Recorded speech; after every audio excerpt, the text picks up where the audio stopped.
The history of TRIO began with Upward Bound, which emerged out of the Economic Opportunity Act of 1964 in response to the administration's war on poverty. In 1965, Talent Search, the second outreach program, was created as part of the Higher Education Act. In 1968, Student Support Services, which was originally known as Special Services for Disadvantaged Students, was authorized by the Higher Education Amendments. By the late 1960s, the term TRIO was coined to describe these federal programs. Over the years, the TRIO programs have been expanded and improved to provide a wider range of services and to reach more students who need assistance. Currently, the TRIO programs include 8 outreach and support programs targeted to help students progress from middle school to post-baccalaureate programs. The McNair Scholars Program is designed for students interested in undergraduate research and pursuing a PhD in the future. The program targets 2 groups of students, income disadvantaged and first-generation college students, and then underrepresented minorities in higher education. Students have to be interested in undergraduate research and pursuing a PhD. They also have to be a full-time undergraduate enrolled at any 4-year South Carolina college or university, have 60 credit hours by the end of spring semester, and 3.0 GPA or higher. To be honest, I never had an interest in grad school. I really didn't know much about it, being first generation from my family. So when I got the mentorship with Carrie, she told me about this program. I was very interested because coming from my hometown, it was either you're going to be a lawyer or a doctor. So I was on the track to going to law school. Didn't have an idea about maybe I can study like international relations, something I'm interested in, traveling abroad, helping other countries. So I actually just found this interest this year. The College of Charleston selects 25 students each year into the McNair Scholars Program. Students enroll into the program during the second semester of sophomore or junior year. They participate in the program's 2 components, the summer research program and the academic component. I'm first generation college. None of my family ever went to college. My mom didn't even graduate high school. So graduate school kind of seemed like this distant, like kind of out of my reach, I guess, dream. And I never really, I had no idea about any of the stuff it takes to get into graduate school, like how competitive it was and like what you need to put into it. And so through McNair, I'm able to hopefully, learn about all the, the whole process of just trying to get into graduate school, what it's going to be like, doing research, like through the summer research component that we're doing right now. During the summer research component, students are staying on campus for 6 weeks, doing research with faculty mentors and research advisors. This is a great way for them to see how the graduate research may look like and to establish close relationships with faculty members. I love being able to talk to people who come from different disciplines and different backgrounds.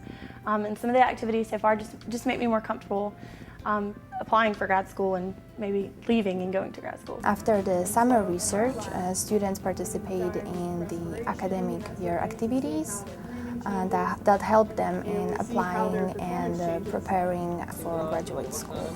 This program has been definitely a life-changing experience, and it's not even over yet. It's one of the greatest things you can do. There's so many opportunities that the program gives you, not only with money and academic things, but just, you get to network and meet a whole bunch of awesome people that'll really help you strive and just get you to where you want to be. So it's one of the most important things you'll ever do if you decide to join McNair. So I totally recommend it. Definitely the preparation and the confidence from the program.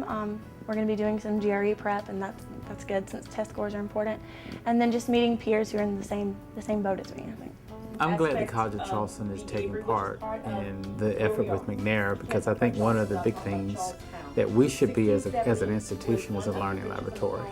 And I think one of the great things that we can do as a learning laboratory is take our students, and particularly our students of color, and give them the opportunity to kind of set a foundation for the next step.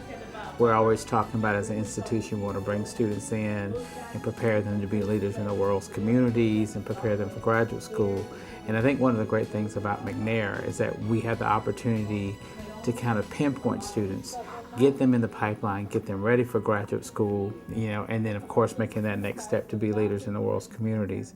So not only am I glad that we're doing that, I really think that we have a commitment to do it, and that's why it's really important. So I'm glad we were able to receive the grant from McNair and be able to help our students as they take that next step. Part of the charge for the Ronald E. McNair Scholars Program is really changing the face of faculty and researchers and providing access for groups or those that represent groups that really have not been visible in your terminal degree PhD pursuits. And so for us as an institution, I think it helps us contribute to changing that face of our faculty and also creating, we hope, a cycle where people are passing it forward, where they see the need for the mentorship, the interaction, the support. And so when you look at, for example, our current McNair scholars, they are regionally from different places. They are racially and ethnically representing different groups, but at the same time, they're also representing different socioeconomic status. And so you have a situation where we're providing access across the board, and it's clear that that's one of the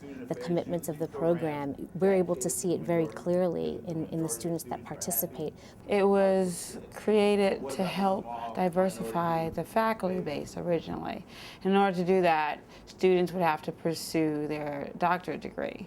But the problem with that has been that a lot of the obstacles occur very early on in their post-secondary education, so you need to start in undergraduate studies.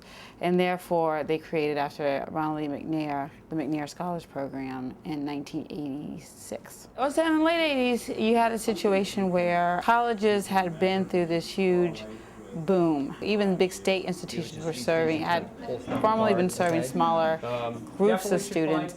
Now, all of a sudden, like 80s, women empowerment, there were a lot of social movements going on that increased the number of students going to college, particularly women, and particularly minorities. However, access into the higher levels of that education weren't prevalent. And you had students saying, I want to see myself in a classroom, I want to see myself in a professor, I want to see myself in higher administration. It came at a time where they were like, oh great, this is something we can add to our TRIO component and really start to diversify.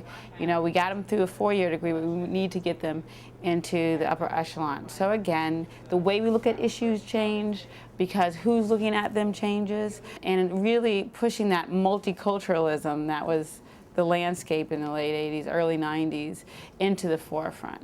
My presentation today was about mentorship and what ways it is effective in order to retain minorities in higher education.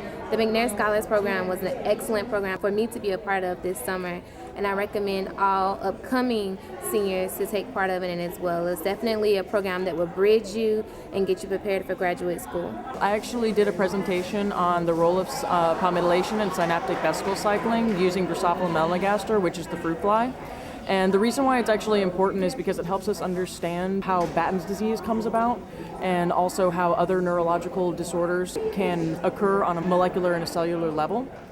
And I love being in the McNair program because it definitely helps you prepare doing oral presentations and communicating with other individuals. And it also helps you prepare for generalized testing and helps you get the idea of what grad school is actually like and what research is like. And it's been a lot of fun, and I've really, really enjoyed the program. This program allowed me to work closely with the mentor, to read through a lot of this difficult literature, make decisions about how to approach the problem, and left me more confident in my applications and working with the problem, and I look forward to working with the program in the future. I'm really grateful to the McNair program because they basically showed me how to hone in what I wanted to do and put it in a more realistic sense so I could actually go out and perform the research. The McNair Scholars Program has really helped me along the way. I've been doing research for 3 years now, but in the past 6 weeks I've learned a lot that I didn't know and some stuff that I did know, but overall it's been very beneficial to me and my research, and the people are amazing. There's always been that old adage about graduate students, and particularly graduate students of color, and you've always heard that term about growing your own. And one of the big things I think a lot of institutions would like to do with students of color is to have them go through a graduate program, get a terminal degree, and then come back and be a member of the faculty or come back and be a member of the institution, in all different types of settings, and give back to the institution. One of the great things I think about McNair is it allows us to start kind of growing our own a little bit early. So what we're doing is hopefully getting students excited about graduate school, getting them prepared, like I said earlier, about getting ready for graduate school so it's not a shock. But once they get to graduate school, you get the graduate degree and say, I'm going to come back and give to my institution. Programs like McNair can take, whether it's male or whether it's female, the students of color, kind of get them in the pipeline. Because if we're giving names to specialty groups because they've made it through and done something that's not happening a lot, and if this is something we want to do, which is really important, then we got to continue to have things like McNair to kind of start that off at the very beginning and get folks kind of moving along. That's why I think this type of effort is the kind of effort that's really, really important, and I really think has and will continue to reap really great benefits for higher education, and in particular the College of Charleston.